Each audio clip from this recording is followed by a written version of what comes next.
কয়েকজন মানুষ হত্যাকাণ্ডের শিকার হয়েছেন, বিশেষত ছাত্ররা, বিভিন্ন ইউনিভার্সিটির ছাত্ররা। সংখ্যাটা এখন পর্যন্ত আমার সামনে 7-8-এর মতো একটা সংখ্যা দেখছি আমরা, কিন্তু এটা যদি তার চেয়ে কম হয়, তার অর্ধেকও যদি হয়, 4 জন বা 5 জন এই কারণে যদি হত্যাকাণ্ডের শিকার হন, এটা অত্যন্ত গুরুত্বপূর্ণ একটা ঘটনা। এটা নিয়ে আমাদের সিরিয়াসলি ভাবা দরকার আছে। আবার এটাকে নিয়ে আবার আমরা কি অনেক বেশি ভীত হব, সেটাও আমাদের মাথায় রাখতে হবে। এট দ্য সেম টাইম, ঘটনাটা কারা ঘটাচ্ছে? এটা কি শুধুমাত্র আওয়ামী লীগ করছে, কিংবা শুধুমাত্র ভারত করছে, নাকি উভয়ের যৌথ প্রযোজনায় হচ্ছে? সবকিছু বুঝে দেখার চেষ্টা করি আমরা। যে হত্যাকাণ্ডগুলো হয়েছে, মানে কার স্বার্থ তাতে পরিপূর্ণ হবে? আমরা প্রথম থেকে একটা কথা বলছি, বাংলাদেশকে একেবারে ডিস্টেবিলাইজ করে ফেলার চেষ্টা যেমন আওয়ামী লীগের আছে, তেমনি ভারতেরও আছে। যেহেতু এই গণঅভ্যুত্থানে তার প্রধান কৃতদাসের, বা একমাত্র কৃতদাস, প্রধানও না, আর কোনো কৃতদাস ভারতে ছিল না এই অঞ্চলে বা কোথাও। সো একমাত্র কৃতদাসের পতন, এবং সেই পতনের কারণে বাংলাদেশের মতো একটা কলোনি হাতছাড়া তার হয়ে যাওয়ার শোক ভারত ভুলতে পারেনি। সুতরাং ভারত বাংলাদেশের গণঅভ্যুত্থানকে স্বীকৃতি দেয়নি, সেটার পক্ষে দাঁড়ায়নি। উল্টো শেখ হাসিনাকে নানাভাবে পুনর্বাসনের চেষ্টা তারা করতে পারেন। সেটা ফেরে উঠবেন না হয়তো, তারা সেটা জানেনও, কিন্তু বাংলাদেশের এই সরকারকে যতটা ঝামেলায় রাখা যায় সেই চেষ্টা তারা করছেন শুরু থেকে। আওয়ামী লীগ তো করবেই। শেখ হাসিনার মতো এত ভয়ঙ্কর ইগোইস্টিক মানুষ, তার এই পতন হজম করে থাকতে পারার কোনো কারণ নেই, এবং অকল্পনীয় পরিমাণ টাকা আছে, বাংলাদেশের প্রশাসনিক সেট আপ আছে, সেই পরিস্থিতি তারা তৈরি করার চেষ্টা করতেই পারেন। এবং এই হত্যাকাণ্ডগুলো ঘটানোর মাধ্যমে বাংলাদেশে অনেকগুলো বার্তা দেওয়া সম্ভব। আগে আমরা একটু দেখি যে বার্তা কি কি দেওয়া সম্ভব। 1 নম্বর বার্তা হচ্ছে, এই রাষ্ট্র, এই সরকার তার গণঅভ্যুত্থানে নেতৃত্ব দেয়া, সামনে থাকা, মাঠে থাকা সন্তানদের রক্ষা করতে পারছে না। মানে এই মুহূর্তের বাংলাদেশের সবচেয়ে বেশি গুরুত্বপূর্ণ মানুষদের মধ্যে এরা আছেন, এবং এদের, আমি আবারও বলি, সব মানুষের জীবন খুবই গুরুত্বপূর্ণ, কিন্তু এরা যে কাজ করেছেন, তারা তাদের জীবনের ঝুঁকি নিয়ে যারা রাস্তায় ছিলেন, তারা যখন হত্যাকাণ্ডের শিকার হয় এবং রাষ্ট্র যখন তাকে রক্ষা করতে পারে না, এটা রাষ্ট্রের মারাত্মক ইনকেপেবিলিটি প্রমাণ করে। অ্যাট দ্য সেম টাইম এটা ভীতি তৈরি করবে। এটা ভীতি তৈরি করবে যারা ওই সময়টায় মাঠে ছিলেন কোনো না কোনো ফর্মে, শুধু রাস্তায় না, অনলাইনে যারা ব্যস্ত ছিলেন, অনলাইনে যারা সোচ্চার ছিলেন, তারা, এবং পরবর্তীতে এই সরকারের সাথে নানানভাবে যারা এনগেজড হয়েছেন, প্রত্যেকের মধ্যে এক ধরনের ভীতি কাজ করবে। এই ভীতি ছড়িয়ে দেয়া, এটার একটা উদ্দেশ্য হওয়ার সম্ভাবনা আছে। 4-5 জনও যদি হয়, এই সংখ্যাটা অনেক বেশি হতে হবে না। অল্প কিছু আরো যদি একইভাবে ঘটানো সম্ভব হয়, তাহলে এটা সত্যিকার অর্থে একটা ভীতিকর বার্তা তুলে দেবে শেখ হাসিনার বিরুদ্ধে যারা কোনো না কোনো সময় দাঁড়িয়েছিলেন এবং এখন তার বিরুদ্ধে যারা আছেন। ফলে এই ভীতিটার কারণেই তাদের বিরোধিতা কমে আসবে, এবং অনেকে আমরা কথা বলতে ভয় পাবো। যারা অপিনিয়ন মেক করেন, যারা রাস্তায় থাকেন, প্রত্যেকে ভয় পাবেন। যেমন একটা উদাহরণ দিয়ে, যে আওয়ামী লীগের বিচার নিয়ে দেখা যাবে অনেকে তখন আর সোচ্চার হয়ে উঠবেন না। আওয়ামী লীগের লোকজন যে বৃহৎ অপরাধ করেছেন, তাদের মাথায় তখন ঘুরতে পারে, আমরা যদি অনেক সোচ্চার থাকি তাহলে আমরা হত্যাকাণ্ডের শিকার হতে পারি। এবং শুধু এটা যারা আলোচনা করছেন তারা না, যারা এই প্রসিডিয়ারের সাথে জড়িত আছেন, তারা ভয় পাবেন। যারা তাদের দুর্নীতির মামলা করবেন, দুর্নীতির তদন্ত করবেন, তাদের মধ্যে ভীতি ছড়িয়ে দেওয়া সম্ভব হতে পারে, সত্যিই পারে। এই সম্ভাবনা উড়িয়ে দেওয়া যাবে না। আমি আসবো, এটা আমাদের কতটুকু গ্রহণ করা দরকার। আরেকটা জরুরি কাজ হচ্ছে, সেটা হলো আওয়ামী লীগের লোকজনের মনোবল তৈরি করা। মানে ওই লোকজন, মানে আওয়ামী লীগ তো রাজনৈতিক দল ছিল না। আমি বহুদিন বলেছি, শেখ হাসিনা পতনের আগেই বহুবার বলেছি, বিশেষ করে 18 সালের সেই রাতের ভোটে নির্বাচনের পর আওয়ামী লীগকে আর কোনোভাবেই একটা রাজনৈতিক দল হিসাবে বলা যায় না। ওটা একটা মাফিয়া চক্রে, মাফিয়া সংগঠনে, একটা ক্রিমিনাল গ্যাং এ পরিণত হয়েছিল। তো তার যে ক্রিমিনাল গ্যাং এর সদস্যরা আছে, তাদের কাছে এটা একটা সাইকোলজিক্যাল বুস্ট হিসাবে কাজ করবে, যে তারা কিছু একটা করতে পারছেন, তারা ভয় বা ভীতি ধরিয়ে দিতে পারছেন, যারা তাদেরকে পরাস্ত করেছে এবং অনেককে রীতিমতো দেশান্তরী হতে বাধ্য করেছেন। সো এই সাহসটা তাকে আরো বেশি মাঠে থাকায় অনুপ্রাণিত করতে পারে। এবং আমরা দেখব বিদেশে বসে কেউ বাংলাদেশে এইরকম গুপ্ত হত্যা, টার্গেটেড কিলিং এর স্পষ্ট প্রকাশ্য হুমকি দিয়েছেন, এবং তাদের কালেমা জয় বাংলা কালেমা বলে, এটা তাদের নাকি কলেমা, এটা পড়ে টার্গেটেড কিলিং করতে হবে স্পষ্টভাবে। ছাত্রলীগ এর সাবেক নিষিদ্ধ ছাত্রলীগের আমরা এভাবে বলবো সাবেক সভাপতির প্রেজেন্সে এই ধরনের বক্তব্য করা হয়েছে। এবং আমি জানি যে তারা এটা মুখে এইভাবে বলুক না বলুক, তারা এটা করতেই পারে, তারা এটা করবে এবং মুখে বলতেও তারা কোনো রকম কেয়ার করছে না। সো এই আহ্বান যখন আছে, এটা আসলে তাদের এই মরাল বুস্টিং এর একটা বড় কাজ করবে। প্রশ্ন হচ্ছে এটা কারা করছে? সম্ভাবনা আছে যে ভারত এবং আওয়ামী লীগ তারা একসাথে যোগসাজশের সাহায্যে সেই কাজটা করছে। কারণ যা যা ঘটতে পারে, যা যা আমরা পসিবিলিটি দেখছি, প্রত্যেকটা এই দুটো অংশেরই কাজে লাগে। অবশ্যই এটা বলাই বাহুল্য, আওয়ামী লীগের যদি কোনো বেনিফিট হয় সেটা ভারতের বেনিফিট, কোনো রকম কোনো সন্দেহের কিছু নাই। সুতরাং তারা একসাথে এটা করতে পারেন।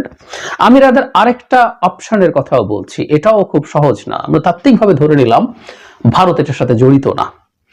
আমরা এভাবে যদি দেখি যে দিনের শেষে ভারতকে বাস্তববাদী হয়ে উঠতে হবে। আমি বহুবার বলেছি যে ভারত তার রেটরিক গুলো অনেক অংশেই রেখে দেবে, কিন্তু তার বাংলাদেশের সাথে এনগেজড হতে হবে। অর্থনীতি সহ আরো বিভিন্ন ক্ষেত্রে যে পরিমাণ এনগেজমেন্ট আছে, তাতে ভারতের বিরাট লস হবে যদি এটা সে দূরে থাকে। শুধু তাই না, এটা খুব গুরুত্বপূর্ণ কৌশলগত ঝুঁকি ভারতের আছে। ভারত যত বাংলাদেশ সরকারকে চাপ দিতে থাকবে, বাংলাদেশ সরকারের চায়না এবং পাকিস্তানের সাথে অনেক বেশি কোঅপারেশন এবং এনগেজমেন্টের প্রবাবিলিটি বাড়বে। চায়নার ফুটপ্রিন্ট অনেক বেড়ে যাবে, এটা ভারতের জন্য বিরাট ঝুঁকির ব্যাপার।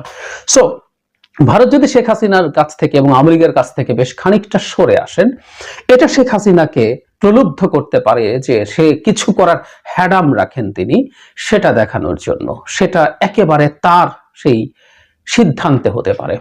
আপাদমস্তক একজন সাইকোপ্যাথ, তার জন্য এই ধরনের সিদ্ধান্ত নেওয়া একেবারেই কোনো ব্যাপার না। যাকে দিয়ে মাটিগুলো বলাচ্ছেন, এগুলো শেখ হাসিনার এন্ডোর্সমেন্ট ছাড়া কোনোভাবেই হতে পারে না। এবং তিনি ভারতকে দেখানোর চেষ্টা করবেন এখনো যথেষ্ট পরিমাণ নিউসেন্স তৈরি করার ক্ষমতা তিনি বাংলাদেশে রাখেন।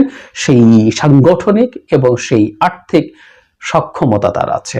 এটা ভারতের কাছে তাকে আরো কিছুটা প্রাসঙ্গিক করে রাখার প্রবাবিলিটি তৈরি করে। সুতরাং এটা একেবারে আওয়ামী লীগ এবং একদম স্পেসিফিকলি যদি বলি, এটা শেখ হাসিনার দিক থেকেও হওয়ার সম্ভাবনা আছে। এতে তারা কতটুকু সফল হবেন সেটা তারা তাদের জায়গায় তারা বাজি ধরবেন। কিন্তু এই সফল যদি তারা আখেরে নাও হয়ে ওঠেন, তারা যদি পারেন এই ধরনের বেশ কিছু হত্যাকাণ্ড ঘটাতে, তাদের হার্ট হওয়া ইগো, যে বিভৎস ইগোসেন্ট্রিক মানুষ, এই সাইকোপ্যাথদের এগুলো হবেই, সেটা কিছুটা হলেও শান্তি পাবে যে তারা এরকম হত্যা করতে পেরেছেন এবং এরকম ঘটনা তারা আরো ঘটাতে পারেন। আমাদের এই সম্ভাবনা মাথায় রাখা দরকার। কি করা দরকার? আমাদের সরকারের আসলে খুব সতর্ক এবং শক্ত হওয়া দরকার। এটা হলো সবচেয়ে জরুরি কথা। এই হত্যাকাণ্ডগুলো যারা ঘটিয়েছে, খুব দ্রুত তাদেরকে খুঁজে বের করতে হবে। এবং এটাও একটু জরুরি, একটু বলে রাখা দরকার, সব হত্যাকাণ্ডকে আমরা এর সাথে যেন মিলিয়ে না ফেলি। কারণ আমরা চট্টগ্রামের একটা হত্যাকাণ্ডকে একসময় এরকম ভাবে আমাদের সামনে এসেছিল যে এটা এই কারণেই হয়েছে, পরে দেখা গেল সেটা ভিন্ন কারণ, অন্তত পত্রিকার রিপোর্ট অনুযায়ী মনে হয়েছে। সো এটা একটু আলাদা করে ফেলা ভালো। আমরা যেন এটা না করি যে আওয়ামী লীগকে দোষারোপ করতে গিয়ে মানে যারা এই মুভমেন্টে ছিলেন তারা অন্য কোনো কারণে হত্যাকাণ্ডের শিকার হতে পারে, সেটাকে আমরা এটার সাথে জড়িত করে ফেলান যেন না করি। কারণ এই সংখ্যাটা যত বড়, আওয়ামী লীগ অনেক হত্যা করতে পেরেছে, অনেক হত্যা করার সক্ষমতা তার আছে, এটা কিন্তু আওয়ামী লীগের ন্যারেটিভকে সাপোর্ট করে। সুতরাং সবার আগে দরকার হচ্ছে ক্লিয়ারলি ডিস্টিংগুইশ করা যে কোনগুলো আসলে এই ধরনের টার্গেটেড কিলিং, কোনটা অন্য কোনো কারণে ঘটেছে। তারপর সেটা নিয়ে খুব দ্রুত তড়িৎ ব্যবস্থা নেওয়ার চেষ্টা করতে হবে যত দ্রুত সম্ভব। এবং দেশের বাইরে বসে যারা প্রকাশ্যে হত্যার হুমকি দিচ্ছে, উস্কানি দিচ্ছে, আমি জানি না আমাদের সরকার তাদের ব্যাপারে কি করছে, তারা কিভাবে সব দেশে থাকছে, বা তাদেরকে বিচারের জন্য ফিরিয়ে আনা যায় কিনা সেই চেষ্টা তারা কতটুকু করছে আমরা জানি না। প্রায় বলি আমরা একটা কথা যে সরকার যে কি কি কাজ করছে, কিভাবে করছে, সেটা ভিজিবল হতে হবে। আপনি শুধু কাজ করলে হবে না, আপনাকে ভিজিবল করতে হবে, এটা যাতে মানুষের সামনে প্রকাশিত হয় যে আপনি এই কাজটা এইভাবে করার চেষ্টা করছেন। সুতরাং সরকারের ওই চাপগুলো নিতে হবে, পাল্টা হুমকি। এবং শেখ হাসিনাকে ক্রমাগত এই জিনিসগুলোর জন্য অ্যাকিউজ করতে হবে। প্রবাসে বসে যারা হত্যার হুমকি দেয় তারা শেখ হাসিনার এন্ডোর্সমেন্ট ছাড়া সেটা দেন না, কোনোভাবেই দেন না। এই চাপও শেখ হাসিনাকে তো আমরা এখন দিতে পারছি না, ভারতকে দিতে হবে যে শেখ হাসিনা তোমার মাটিতে বসে শুধু বক্তৃতা করছে না, সে এখন টার্গেটেড কিলিং করছে, যেটা আমার দেশের জন্য বিভৎস পরিস্থিতি তৈরি করছে। এই চাপ ভারতের উপরে ক্রমাগত রাখতে হবে, সো দ্যাট ভারতের হয়ে সেই চাপটা শেখ হাসিনার কাছে গিয়ে পৌঁছায়। আমি আবারও বলছি, ভারত বাংলাদেশের সাথে ডিসএনগেজড হয়ে অনেক দীর্ঘ সময় বসে থাকতে পারবে না, এটা সে অ্যাফোর্ড করতে পারে না। কারণ আবারও বলছি যে চায়না এখানে ঢুকে পড়বে, চায়না ফুটপ্রিন্ট বেড়ে যাবে, এই ঝুঁকি তার আছে। আর আমরা যেন সাহস রাখি, আমাদের সবচেয়ে বড় কথা হচ্ছে এই সাহসটা রাখবো এই কারণে যে আমরা শেখ হাসিনার মতো মানুষের বিরুদ্ধে দাঁড়িয়েছি, জেনে শুনে প্রাণ দিয়েছি, এটা হলো সবচেয়ে বড় কথা। গুলি হচ্ছে, গুলির মধ্যে আমরা হাজার হাজার লাখ লাখ মানুষ দাঁড়িয়ে গেছি, প্রাণ দিয়েছি। সুতরাং আমরা সাহস রাখি, আমাদের এই বার্তা দিতে হবে যেগুলো নিয়ে আমরা কোনোভাবেই ভীত না। আর সরকারকে তার সক্ষমতা দেখাতে হবে, সেটা পুলিশ হোক, মিলিটারি হোক, গোয়েন্দা, আমাদের গোয়েন্দা সংস্থাগুলো ঠিকঠাক মতো কাজ করছে কিনা এই প্রশ্নটা আসলেই আছে। তাদের দিয়ে আগাম খবর বের করা এবং এই ধরনের হত্যাকারীদেরকে আগেই নিষ্ক্রিয় করা, ধরে ফেলা। আর আমরা যেন কোনো হঠকারিতায় ঢুকে না যাই। আমি এটা একটু বলে শেষ করি। আমি ফেসবুকে দেখলাম কেউ একজন আহ্বান জানিয়েছেন যে একটা বিপ্লবী গার্ড বাহিনী তৈরি করবেন, তারা রীতিমতো ইন্টারভিউ নেবেন, ট্রেনিং দেবেন, এবং কেউ কেউ এটাতে সমর্থন করছেন। তারা মনে করছেন এটা করেই প্রতি বিপ্লব ঠেকানো যাবে। বিপ্লবীদের এই দায়িত্ব, এটা সরকারের দায়িত্ব না। আমি মনে করি এই কাজগুলো করা ভুল হবে, এবং এই কাজগুলো করার মাধ্যমে আদতে আমরা আমাদের এই সরকারের দুর্বলতা, বা সরকার এফেক্টিভ না, সরকার কাজ করতে পারছে না, এই মেসেজ আরো বেশি দেব। এই মেসেজটার জন্যই আসলে অনেকে বসে আছে যে বাংলাদেশে একটা অ্যানার্কি এখনো চলছে। এখানে রীতিমতো বিপ্লবী গার্ড তৈরি করে নিজেদেরকে রক্ষা করার চেষ্টা করতে হচ্ছে। সরকারের আইন শৃঙ্খলা পরিস্থিতি নিয়ন্ত্রণ করা, তার ল অ্যান্ড অর্ডার সিচুয়েশন এতই কন্ট্রোলের বাইরে যে মানুষ এই কাজগুলো করছে। আমরা এই কাজটা করা ভুল হবে, ঠিক হবে না। তবে এটাও সত্য, সরকার যদি তার সক্ষমতা দেখাতে না পারে, দিনের শেষে মানুষ নানা রকম কাজ করার চেষ্টা করতে পারে।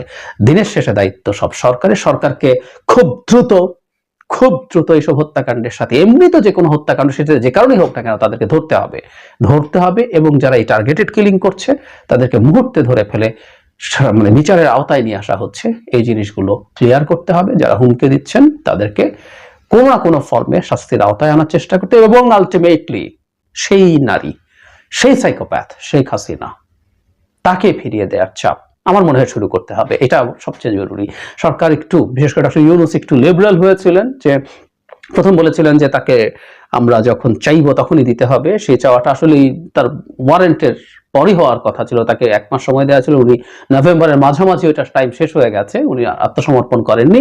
টেকনিক্যালি আমরা তাকে এখনই চাইতে পারি, যদিও ডক্টর ইউনূস পরবর্তীতে এই জায়গায় একটু লিবারাল হয়ে বলেছেন যে তিনি মানে ফাইনালি যদি কনভিক্টেড, মানে উনি বিচারে অভিযুক্ত না, উনি বিচারে দোষী প্রমাণিত হওয়ার পর তাকে ফেরত চাওয়া হবে।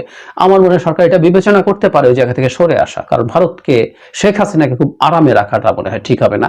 যে ওনার এখন বিচার হবে, ওনার ওয়ারেন্ট পার হয়েছে, আপনারা তাকে ফেরত দেন। এটা ভারত ফেরত দেবে না, এটা আমরা জানি, কিন্তু চাপটা আমার মনে হয় সরকার থেকে রাখতে হবে, যদি এসব ফাজলামো, এসব নোংরামো, এসব বর্বরতা, এসব অসভ্য